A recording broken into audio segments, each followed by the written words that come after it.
12 March UK home office একটি নতুন statement of changes বা ইমিগ্রেশন রুলসের নতুন চেঞ্জ নিয়ে এসেছে এবং সেখানে বলা হয়েছে যে যারা ইউকেতে অলরেডি কেয়ারার হিসেবে এসছেন, যারা কাজ পাচ্ছেন না অথবা কোম্পানি চলে গেছে, তাদেরকে এই নতুন রিক্রুটমেন্টের সুযোগ দিতে হবে। এই যেসব কোম্পানি ইতিমধ্যে স্পন্সরশিপ হারিয়েছে এবং তাদের কেয়ারাররা যেহেতু তাদের ভিসা হারিয়েছে এবং তারা যেহেতু একটা আনস্টেবল সিচুয়েশনের মধ্যে পড়েছে, তাদেরকে হোম অফিস 15টি কোম্পানির মাধ্যমে হোম অফিস নির্দিষ্ট 15টি কোম্পানির মাধ্যমে একটা পুল তৈরি করেছে, মানে একটা স্কিম তৈরি করেছে এবং এই 15টি কোম্পানি তাদের লিস্ট তৈরি করছে। এই তৈরি করার পরে এখন এই নতুন স্টেটমেন্ট অফ চেঞ্জেসে বা ইমিগ্রেশন রুলসে যে নতুন চেঞ্জ এসছে, সেখানে বলা হচ্ছে যে আপনি কোনো কেয়ার হোম অথবা কেয়ার এজেন্সি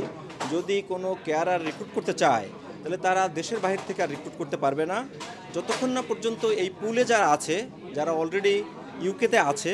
তাদের রিক্রুটমেন্ট শেষ না হয়। তার মানে হচ্ছে যারা ইতিমধ্যে ইউকেতে কেয়ারার হিসেবে এসছেন, তারা ভালনারেবল হয়েছে, তাদের স্পন্সরশিপ চলে গেছে,